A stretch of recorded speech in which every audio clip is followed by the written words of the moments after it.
Hello, Salt Strong Nation, Boating Nation. Joe Simons, Lake Diamonds, back again. We are talking about the best boats slash skiffs on the entry level side. This is a question we get a lot. We have a very robust and fast growing insider community.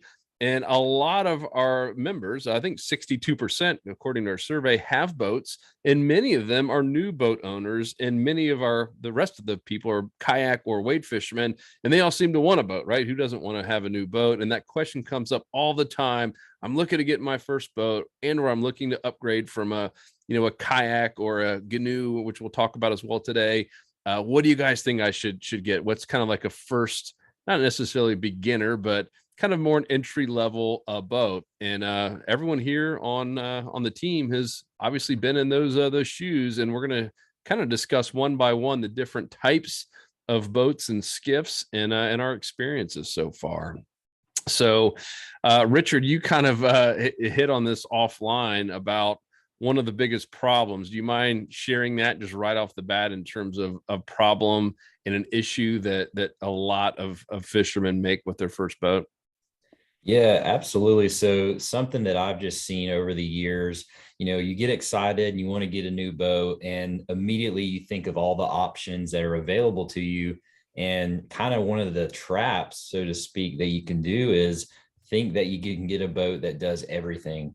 Or, you kind of downplay what you're going to be doing 90 to 95% of the time just to compromise to be able to do that one thing that you might do, a couple times a year. A great example of this is getting a boat that's got, a bigger draft or something like that when you're going to be doing inshore 95% of the time, but you want that option to go, 20 miles offshore or something like that. But we've proven, on nice days, you can go out 10, 15 miles, no problem. And a lot of people will compromise what they're going to be doing and have the efficiency lost kind of on the inshore game or whatever it is you want to do. It goes backwards too, by doing that. So that's something really to kind of pay attention to. And the other kind of second thing that I've always seen is people usually get something that's way too small for them or way too big for them. And then within a year, they already want to change, kind of what they have. So those are two things that I see probably that are the most common. What about you guys?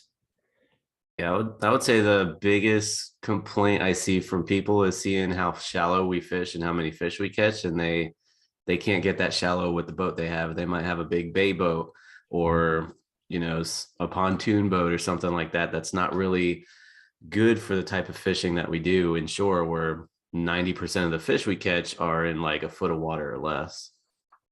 I think when we had Will Mason on, he's working full time in the boating industry, and he said the issue is normally they go too big versus too small, but it is one of the two. But he says normally it's too big. They don't think about, holy smokes, I can't get shallow. I can't do all this cool fishing I thought I was going to be able to do. I'm never going offshore because my days I was going to do it, it's windy or something comes up, and you don't realize how much more fuel it takes, how much more it costs to store it. Like, it's not like, you remember your little skiff, and I think why you have one right now where it can fit in a garage. That's pretty nice to have it at your house versus having to pay these crazy fees that these marinas are charging right now, or any kind of storage place. And he's like, most of the people who are buying their first boat regret that they went a little too big, thinking they're going to need all of this, and in most cases they don't. Yeah, I think ease of use is big, because especially for the first boat, if it's a big boat like a 24-foot boat, right? Even have had boats for a long time now, and even with launching the 24-foot boat alone, it's kind of a hassle. Whereas taking the skiff out, it's like I do it with Otis, right? As a total deterrent. And I've seen it so many times where people get their first boat and they're almost so intimidated by just launching it, by just using it, that they don't even use it. So it almost kind of defeats the purpose. So as Joe said, see it all the time where people get too much boat. It costs a lot, and it's just not as easy to use, and it's kind of scary. It's way more scary. And as they go on the lighter side, I think it would be a safer bet going on the smaller side than bigger side, just for that reason. Because even on windy days, if you have a shallow running boat, you still can get into some great fishing, because those inshore fish, they're not going anywhere. They're there, and if you can reach them, you can get out there in on pretty much any day and have some fun. All right. So Wyatt, you just got your first boat. What is it? This is a Carolina Skiff. The old Carolina Skiff. Oh yeah. You want to talk about a boat that you don't got to worry about getting beat up? Like that is the industry. I mean, that thing you can, well, you shouldn't, but you can run in some pretty gnarly places. You can get around oysters, stuff like that. Like that boat, I cut it in half and it would still float.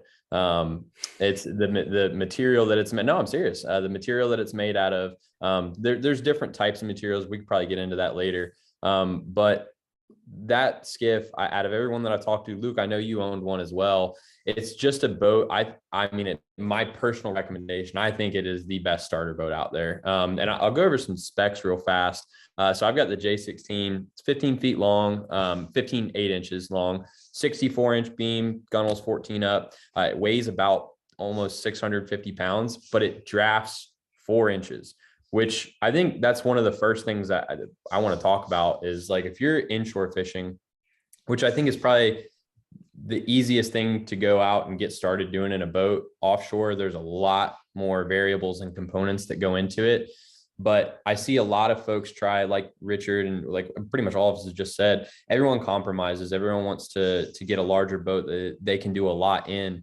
But I think everyone here would agree that most of the fish that we're after, specifically the number one fish we're after, redfish, generally hang out in less than 3 feet of water. Now you look at a boat that's, drafts 8 inches, that's a decent draft. But the big thing is tides change, tides shift. And there are many days where I find redfish in less than a foot of water.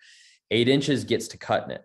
So even thinking about how low can you get that draft to where you can comfortably move around when the tide switches, when things, and I hear from members all the time, especially folks that are in the Carolinas, that there's those heavy tide changes, tide shifts. You can get out in those good spots, but you're scared to stay out there at the most opportune times for feeding because that tide's dropping. Some of my favorite days have been at low tide. You need to be able to draft really shallow, but inshore wise, I don't think that boat can be beaten. And recently I showed that offshore, it's a pretty strong force as well. I took it out 15 miles. Again, you have to pick the right days. You have to be safe about what you're doing, but there's a lot of things that go into that boat that make it very versatile. The flat bottom, the width of that boat. I've got a 40 Yamaha on it. And I think it just like another quick spec on that one. That's, I think I want to say I can't remember how much it weighs, but it weights the boat differently. So there are pros and cons to having a boat that's small and light. And you have to pair your motor with it as well and distribute weight. I was talking with Luke about the draft on it. Standing on one end of the boat changes the draft. So you got to think about who you're going to have fishing on the boat. If you want to take a lot of people out, that might not be the boat for you. But if you fish with 1 or 2 folks, it could be a better, like Richard, your Mako might be a little bit better suited for fishing with more people. Tony, I think your boat would probably, is it tough to fish more than one person in? It's doable with 2, but ideally 1 person, because the more people you put in, the more the boat's going to draft. It's going to ride different, especially when you're in these smaller, 15, 16 foot skiffs like we are. Yeah. And I mean, Wyatt now is asking every girl he meets, how much do you weigh? I'm just curious to make sure that you're not going to mess up my fishing here in the boat. Gotta get the weight distribution. All right. very important. Can't be messing up the amount of redfish I'm catching. That's relationship advice number 1. Don't let her mess with your fishing, especially if she weighs too much. You can't put too many White Claws in a cooler either. Oh, I got that cooler. Got the coolers right in the correct spots where it doesn't mess up that draft, guys. Don't worry. I've got that taken care of. Special 3-pack. And so for the record, Luke, that was your very first boat as well? Yeah, so I had the J16. So I think why you said you had the 15. I had the 16, which is a similar boat. They're great. They're really good starter boats. There's obviously pros and cons of everything. The big pro is that it's just easy to use as far as trailering. You forget it's even back there. It's so light. Launching it's super easy. Fixing things when they go wrong, another topic that kind of gets overlooked. Like that, those boats is basically like a John boat designed hull, but it's made out of fiberglass and has the foam or whatever in the bottom that makes it literally unsinkable. So it's safe. The con though is that it's not like a family boat, like because although you can get shallow, it's a flat front boat. So if you're out on a choppy day, you feel every wave, and a lot of times you feel it on the vibration of the boat and on the spray hitting you in the face. So it's not a good like family boat, and that's why I eventually sold mine. And it's just you have to just weigh out those things. Are you in it just for fishing, like hardcore fishing the shallows, or is it more like kind of a family boat kind of blend? And the quantity of people are usually taking just yourself, or you're taking one person or two. So like all those factors really come into play. And that's really what makes it that there's not there's not an answer. Like if you were listening to this and you want to say, okay, you just have to get this boat regardless of circumstances, there's not an answer. It's really based on exactly how you plan to use it. And so we just wanted to highlight these key things to think about. Cool. And then Tony, you recently just got a new little whip, huh? Yeah, finally got something with the motor on it. I've been kayak fishing pretty much my entire inshore career, but realized that was getting a little tiresome, and you really had to pick your days wisely with that. Now I'm in a GNU. It's a classic. It's a 15.6. The beam on it is 55 inches, so it's pretty wide and nice and stable. And the boat itself alone weighs 245 pounds, so they're super light. I mean, you could tow these things with a car if you wanted to. And I tow it with my pickup truck, and it feels like I'm not towing anything behind me. Do you just use your one hand and lift it off the trailer and put it in the water? Actually, you can. I mean, you can launch pretty. You could probably bench press Wyatt's 650-pound Carolina Skiff. Let me put it on my back.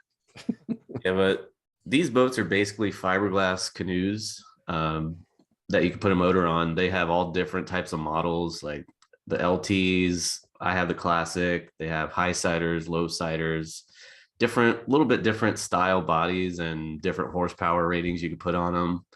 This one in particular, you could put like a 25 horse on it. But I have a 15. It's a 4-stroke Suzuki on it, and it does 22 miles an hour with just me on it, which is plenty compared to, pedaling 3 miles an hour in a kayak. So I think it's a great entry level, especially if you are switching from kayak fishing to a boat. You might not have enough storage space to put a big boat. The trailer on this has a swing tongue. It fits straight into my garage. So I just swing the tongue open and it could be ready to go for the next day. I always park right up to it, backed up to it. So if I need to go real quick, I just unplug the charger, hook it up, and I can hit the water. Nice and easy in that aspect too, compared to kayak fishing where you have to load everything up. And then at the end of the day, you have to unload everything and you're tired and beat and worn out. So great transition. And it drafts, I believe, 4 to 5 inches, pretty much the same as Wyatt's. But again, with these smaller vessels, the more stuff you put in them, if you do put the most horsepower you can on there, that's a big mistake I see a lot of people make. They try to put these big motors on so they can go fast, but you're not going to be able to go shallow. Same thing with the gas tank. You put a big gas tank on there, or you fill it up every time you go out, which you don't necessarily have to do. I think I've only spent maybe $5 on gas the past 2 months I've had it. It only has a 6-gallon tank, and whenever I fill it up, there's barely any gas that was used from the previous trip, even going, 10, 20 miles on a trip. So very cost efficient. If you're, tight on a budget, these smaller skiffs are definitely the way to go. It's funny. I think I spent more on snacks to fuel my kayak journeys than I do on the fuel that I spend in my boat now. No, I'm serious. Cliff bars and Gatorades, you need them when you're out there. You don't want to cramp up or get tired. And now it's like fuel. I didn't realize how cheap it was, gas in a boat. When you're running around on the flats. I think that was another important point there, Tony. Yeah, for sure. And on energy drinks and gas are about the same price right about now. A can of Red Bull is about the same as a gallon of gas. and on onto another pro of skiffs, of smaller skiffs, why I think they're the smarter play for a first boat is especially if it's small enough you can keep it in a garage. The sell value afterwards is so much better than if it's a bigger boat that you have to keep out in the sun. That sun will just it'll do a number on it. I got my skiff used, the Carolina, the J16. I got it from a guy who had kept it outside. It was under a pine tree, so there was like all these little pine like black little, plant, that pine sap, and you can't scrub it off. Like it was bad. And so I got it for a really good deal. But then after 4 years of using it, I used it hard, and eventually those pine things wore off, and I kept it in the garage, and I just took good care of it. And I literally sold it for more than I paid for it 4 years after. And so when you get these smaller skiffs, especially if you get it used and you take good care of it, I mean, you're not going to be blowing a ton of money by just kind of learning the boating side and then going up to the next boat eventually. So just something to keep in mind, that the garage storage is such a benefit if you can pull it off. And just saves you tons of money. Like, remember we were looking just to store a trailer outside. It's like $150 a month. That's crazy. That was not covered. That was not anything fancy. With a 6-month waiting list too. Like it's insane. Nuts. While on the topic of price, I mean, I think it would also be good to talk about, like, the different pricings of some of these smaller skiffs. Like, and a lot of times I would say the first place to even look to get the best price, probably Facebook Marketplace. Like when I was looking for my boat, I went to a couple different boat dealers and things like that. Like there was a lot of stuff that mechanics had worked on. They'd done a lot.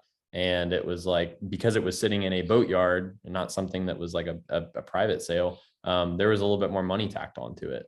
My J16, I got it off of Facebook Marketplace.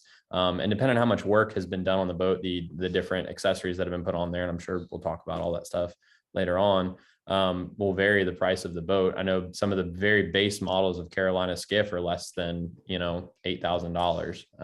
I don't know how much, Luke, you paid for your first J16. I paid, I think, $10,000 for mine, but it had the center console, which doesn't come stock in those boats. And I paid for the motor and everything as well. So it's like, it all varies. How much did you pay for yours? And like, did it have a center in it? Like, yeah, it had center console with the trolling motor and the depth finder that all works. And it was like, I mean, I got a crazy good deal. It was under $3,000, but again, that was a long time ago. That was 12 years ago or more.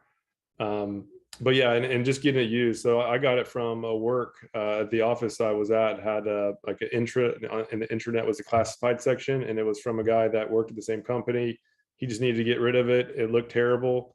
I really wanted a boat, and I was okay. It's like low enough where if it's a total bust, it's like, even just a trailer alone is most of the value of what I paid, and everything ended up working, which it would really shock me. I would say one thing to do if you're getting used, which is nice as far as the price point, is just make sure to test it. Make sure to go on an actual ride in it, and ideally a day where it's actually kind of rough, so that you can actually see how it handles. Anything will feel good on a calm day. And so ideally you can test it on a day where it's pretty windy, and purposely go to the windy side of the lake or the bay or whatever you're going to, just so you can feel how it acts. Because no matter how good you are at picking the days you can fish or how flexible you are, there's going to be a time where it gets nasty out there, and you want to make sure that it's not just a totally bad experience. So that's one tip I learned, and try out everything. I literally stopped the boat. He turned it on when I got there. It was already running. So I was like, all right, maybe this thing doesn't start up very well. So I purposely, when I was out there, I went to the windy side of the lake, felt how it was, turned the motor off. Hey, I want to try the trolling motor. And so then I put the trolling motor down, make sure to buzz it around.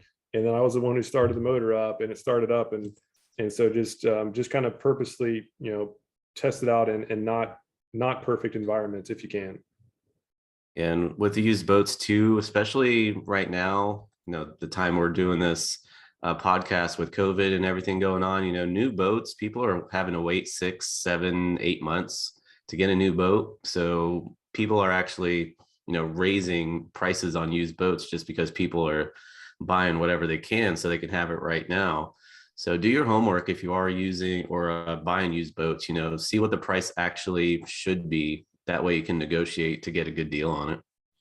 Yeah. What about you, Richard? What are you in? Yep. So I'm in a Mako 18, but it's the LTS. So it's not like your traditional Mako with the deeper V. It's kind of like a hybrid really between a flats boat and a bay boat. I ended up going with that one personally because I fish here in Northeast Florida, Georgia, and we sometimes got to make pretty long runs, across bays. The St. Johns River is huge. So I wanted something that is going to give me a little bit better, kind of safety as well, and just be able to travel, further if I needed to, or fish out at the jetties, stuff like that. So I did that, but it's got, about 11-inch draft on it. I've been in 10 with the motor running and been fine though, just with just me. But honestly, been a really phenomenal boat. It's got a pretty wide beam as well. That's something we could talk about, as well as how wide the boats are, because a lot of times that will affect draft and things like that too. And it's got pretty wide gunnels on the side, so I can actually walk all the way around just on the gunnels if I need to as well. So that's pretty good. And it's got enough space where you can put a little bit more than you normally would in, say, like a traditional skiff, but you still can get into some pretty skinny stuff. And I was fortunate too. I found mine on Facebook Marketplace. I knew that the time right now for buying boats is really tough, and there's some in boat dealerships where there's 3 boats there and 2 of them don't have motors. So right now Facebook's not a bad place. And fortunately, the folks that I bought it from, they just needed to do a quick sell, and it was kind of a price you couldn't refuse on it. So I went ahead and got it. And with that being said, with used boats, too, it's good to kind of know what you're getting into and know a little bit about the craft already ahead of time. Because if not, you buy one and all of a sudden, if they haven't done maintenance on the motor, there's a lot of other additional costs that can rack up. But still, you can get a very good deal if you know what you're doing for a used boat. Did any of you guys ask for that, to see the maintenance records, or bring along a friend who's a mechanic or mechanically inclined? Yeah. When I went, I had the wire. I checked out all the wiring and everything. I had looked up a good amount, like common boat issues, or like for boats that have been sitting around, and find out whether it's been running recently or if it's sat for years. Because there's a big difference in a boat that's been running a lot and a boat that's not had a lot. Like it's not bad to have a boat that has a lot of hours on it, that's consistently run, but one that had a lot of hours and then sat for 3 years, there's a very good chance there's stuff that's wrong with that boat, because the longer boats sit after having salt water run through them, like those, boats are machines. They're meant to be run. When they're not running, that's when you have issues. Things freeze up, things lose grease. It's like there's a lot of issues that can run through that. But I checked out all the wiring. Make sure if you are buying one that has a motor on it, that the motor runs, flywheel's not, like everything can turn right, all that stuff. That I would say, just look up a common list of issues for boats that are in whatever condition that your boat, like whether it's been sitting or it runs a lot, and then check those things. And then there's great YouTube tutorials out there. But yes, if you have a good mechanic friend, that does help as well.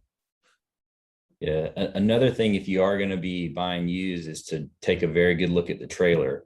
If it's a galvanized trailer, for example, your life on that trailer is going to be a lot shorter compared to an aluminum trailer and things like that as well. And believe it or not, trailers can be kind of expensive to repair and fix if you get one that needs a lot of things done to it. And a trailer is one of the most solid things that you want, almost even more so than the boat at times. Because I mean, if you're on a single axle and you're going over a bridge and something messes up, it's a very bad deal. So definitely make sure the trailers are good to go as well. That's very important. Yeah. And when checking the boat out itself too, like the hull, I learned this from my dad years ago. Me and him he would buy old boats and just fix them up and use them for a little bit and sell them. But looking for soft spots on the floor, also in the transom, looking for cracks and things like that. If you find any soft spots, they're a pain to fix, especially when you get into the floor and the transom and all that. So if you can avoid that at all costs, definitely do so. Explain a soft spot.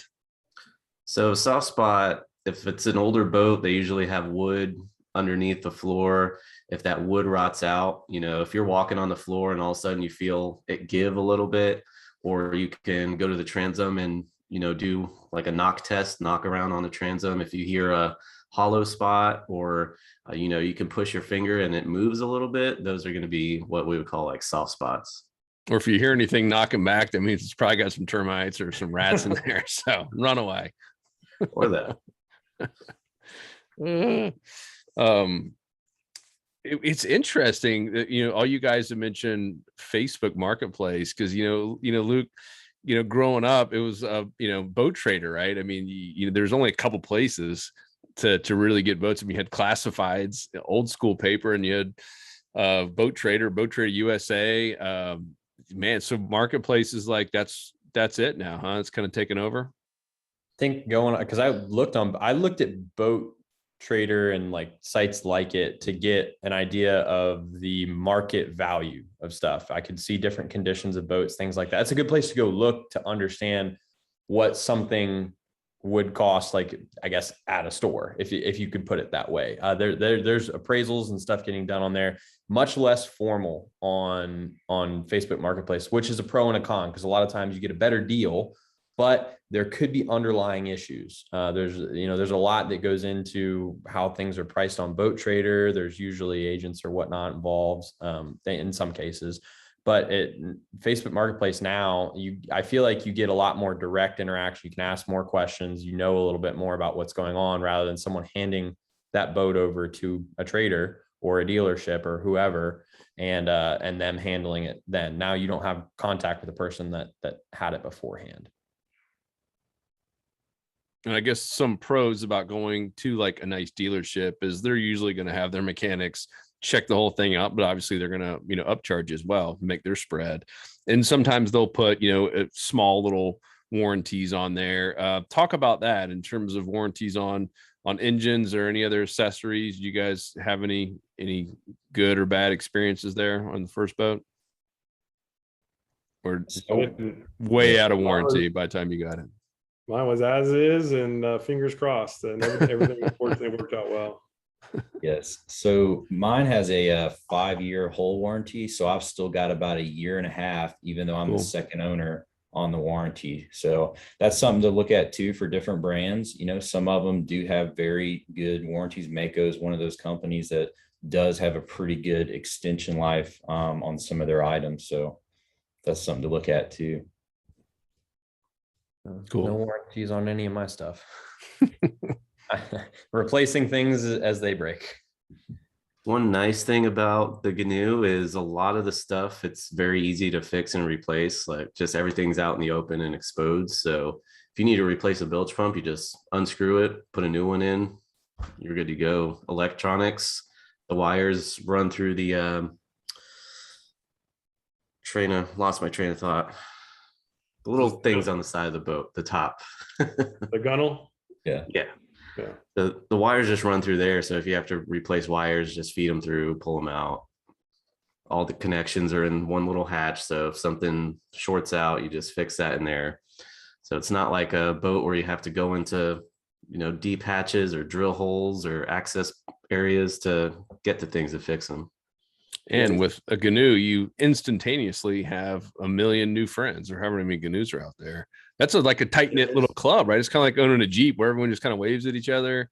Yeah, there's kind of a cult following. One of my trips, I was heading home and someone pulled up next to me really fast and honked their horn. And first thing I thought was, oh crap, something fell off the trailer of the boat.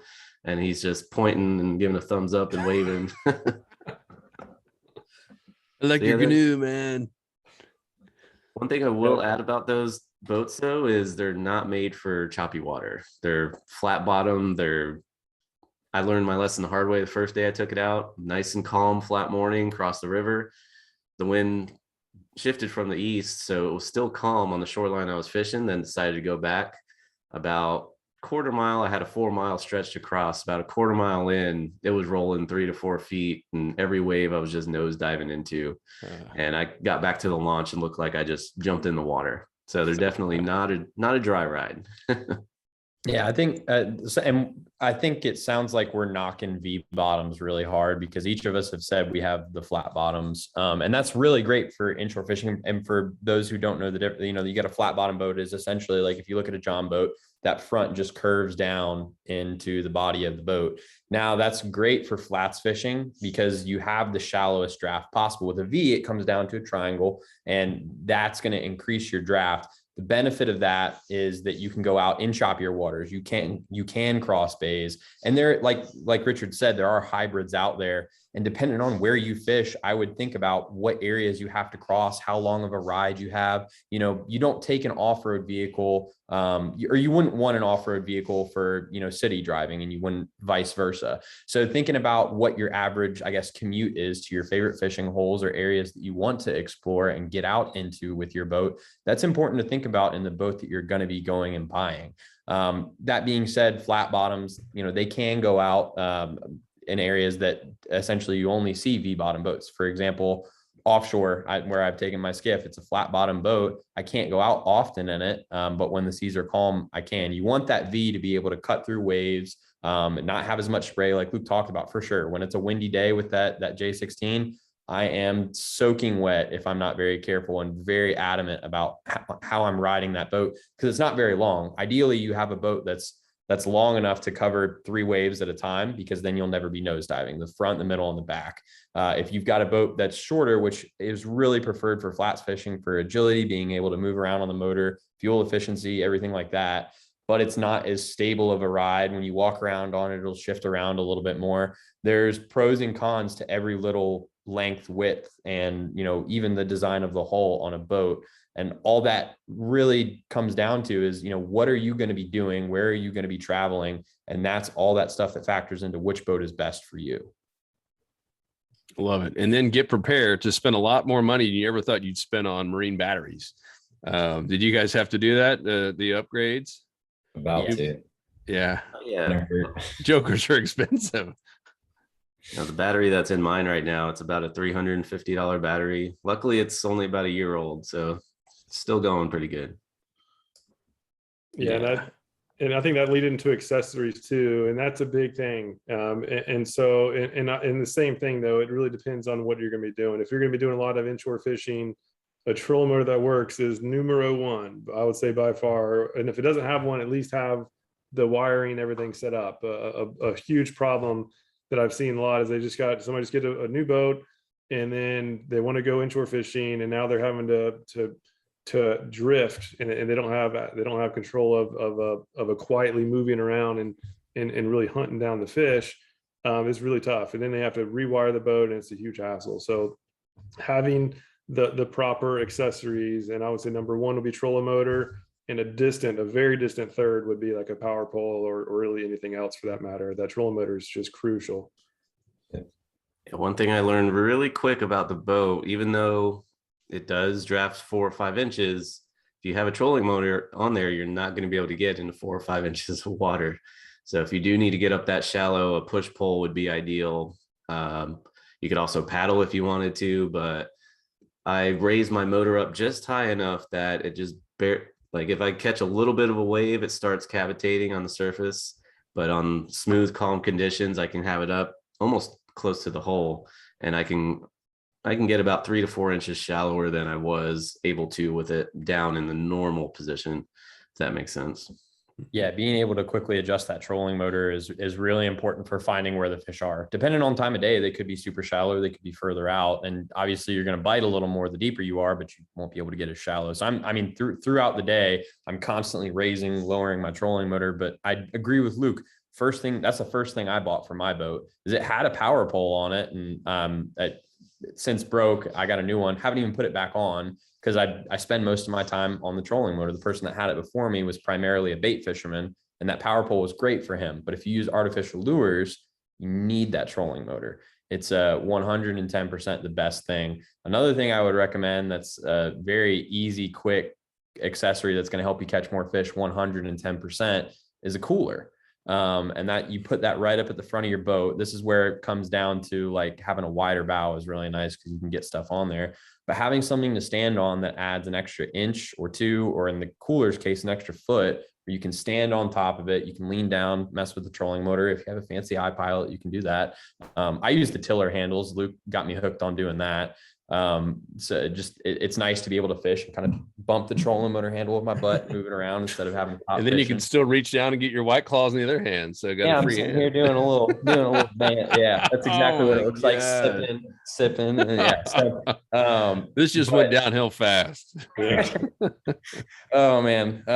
So yeah, having a cooler really, really important, because you can stand on it. Obviously it'll keep your white claws cold.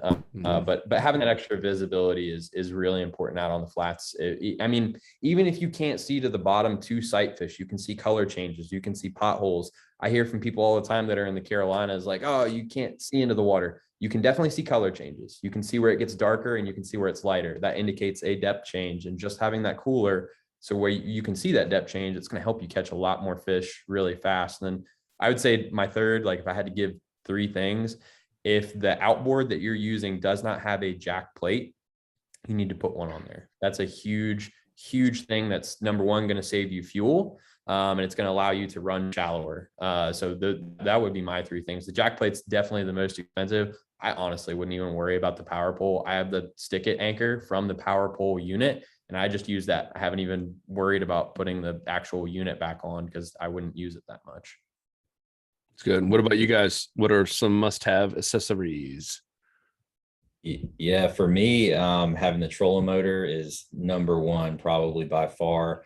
And where I'm at in super heavy current, I went ahead and the trolling motor that I had was not the iPilot, but you could upgrade it for a kit basically. And I just did that, and it's absolutely game changer for where I fish, because with these heavy currents and stuff, I was constantly, I mean, half of my lines out, and I'm trying to not make sure the boat's drifting into a dock or something. So the iPilot, or being able to, make a azimuth kind of where you're wanting to go and it corrects for it, is huge. Kind of over here on the East Coast where I'm at. But the other one was what Wyatt said, having a jack plate. I mean, I didn't realize how this is my first boat with a jack plate. And man, that is absolutely, I don't think I'll ever have one without it again, because I'm able to get in the true, depth of what that boat can go in and still be able to move in there with the big motor if I need to.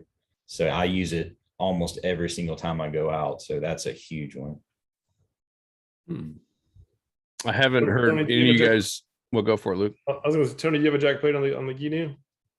Yeah, it's a fixed one though. It's not adjustable, I don't think. Yeah, because on my current boat, I have the Dream boat, the Maverick. Yeah, I don't have one on there, and I think as long as you have a trim, like I was gonna do it, and then I was like, actually, I really haven't needed, because I'm usually with somebody else, and I just have them get in the front of the boat if I'm up in shallow water and need to motor out of there. Most of the flats I fish is, I mean, it's you can't really get on the plane anyhow. So I just get all the weight up front, and that's like having it like a jack plate in itself, where just all the weight in the front lifts the back up. For a small skiff, it's a 17-foot skiff. Having 2 people up front raises the back probably 4 inches, and most jack plates are 4 to 6 inches or so. So for the bay boat, it's I love it, but for the little skiff, the fact that you can use the weight allocation to lift the boat up when going shallow or when in the shallows, I don't personally think it's a must-have. It's a nice to have. It's a very nice to have. It's still, everything's a way distant from the trolling motor, as everybody's been saying. Yep. Go for it. Go ahead. No, go for it, dude. I was gonna say, aside from the jack plate, something I wish I had on this boat is power trim, just to raise and lower the motor, because this one, it's either you pull it all the way up and it's completely out of the water, or you have it all the way down and it's completely in the water. So if you are pulling or using a trolling motor, if you want to get shallow, you have to pull that motor all the way up. And what happens is you lose that skeg. So if you're trying to troll or push pull, you may find yourself, swinging a lot. If you have the motor in the water just enough to keep that skeg in the water, it's going to keep your boat more straight, easier to navigate with your trolling motor and when you are push pulling. So that's the one thing I wish I did have. Yeah, power trim is big. Huge. One accessory that I didn't hear that I see everyone freak out about when they first get a boat, but none of us mentioned, was a fish finder. That's what I was going to say. Yeah, for inshore fishing, like, do any of you guys even? I don't have one even on my boat. I've thought about getting one for just navigation purposes, like if I'm navigating at night or I don't want to look at my phone or whatever. But I mean, just for the GPS function of it. But do you guys use, side scan or any down scan? I don't even know. Like, I don't even know what a fish finder does because I don't use one. It's on my list. It's on the very back end of my list of things to get. It has one on there. It's really old though, and it's a really old side scan. It's only a 4-inch screen, which I've never seen them make nowadays. So I do want to get that just because I do like fishing around the bridges and deeper canals and stuff like that around the beginning of the year, January, February, when it's colder out. And that side scan can be a game changer when you're fishing bridges and docks and things like that. As far as a GPS, I don't think I'd ever use it. I just use my phone. But if you want to find fish around deeper structure, it can definitely help. And for murky water areas too, I have one on the boat, and I kind of use it, but not really. It's really just for like if I'm out at night or if the water is really murky, that's when it becomes more and more important. But for a lot of the bays with like grassy bays are often going to be pretty clear, where you can just see with your eyes the shallow zones, the caution zones, if you will. But if you're in like marsh areas where there's a lot of oyster bars that are kind of hidden, like in Crystal River and stuff, you really want to know what the depth is when there's low light conditions or the water's murky. So that's something that's definitely not essential, but in some areas it's more essential than others. Yeah. So one more, I guess this could be another topic, is some non-fishing related essential items. I would say rain gear. Like even on my kayak, I brought rain gear, not even just for rain, but if you're doing 20, 30, 40 miles an hour on a boat early in the morning, it could be a little chilly, and that rain gear can help keep it a little warmer. But especially in Florida, you never know, it can rain at any moment. So having that rain gear is definitely a plus on the boat. Cool. This is super helpful. And we'll have to do kind of a follow-up one, because I'm sure a lot of people are saying, hey, why haven't you talked about like, our 24-foot Pathfinders, some of the next stage boats? And maybe that's what we'll do on a future one, is talk about your second or third boat, or maybe just all about bay boats or something like that, because I know that comes up a lot. But I think this is super helpful. I know this is a question that we just continue to get over and over and over again, and I'm pretty sure we covered most of the main kind of sub questions that we get. If we didn't, let us know in the comments. We'll be checking the comment feed on this over at saltstrong.com in the fishing tips section. You can also post it on YouTube, but if you wanted to come right to us, that's the blog post is the place, also known as saltstrong.com in the fishing tips section. And if you haven't joined us in the Insider Club, what the heck are you waiting on? We've got some really, really, really cool stuff coming here in 2022, all based on helping you find the fish. We did a survey to our 26,000 members, and golly, we were just blown away with how many people said, what we do best is helping you find the fish. And how many people said, man, my number one thing I want you to help me with going forward is finding the fish. It was just a recurring theme over and over and over again. So if that sounds like you, if you just want to help, even if you're experienced and just aren't on the water every single week or every day, and in time's valuable to you, because we have full-time guides and people who are on the water a lot that just constantly want to get better, constantly want to be around other people who are sharing and are positive and willing to help, then I know you'll absolutely be blown away when you see our community. There's no cursing in there. Like literally you can't curse. We've have it, bleeped out. If anyone tries to do any kind of cursing or any negative attitudes or any belittling, boom, you're gone, out of here, adios. So it is super, super positive, super, super helpful. And every week we're out there fishing in new spots and filming every bit of it and showing you the good, the bad, and the ugly. This is the stuff you cannot find out there on YouTube. So definitely come and join us at saltstrong.com. You'll see a little join now button up there at the top, and we'll put links down below as well. And please do leave us a comment. Let us know what your first boat is. Let us know anything that you might have learned, if you went too big, too small, or just right in the middle. We'd love to hear from you guys. Appreciate it. Anything else? We covered it. Well, that was good. All right, Tay. We'll talk to you guys on the next episode. Peace. We out. Whoop, whoop. See ya.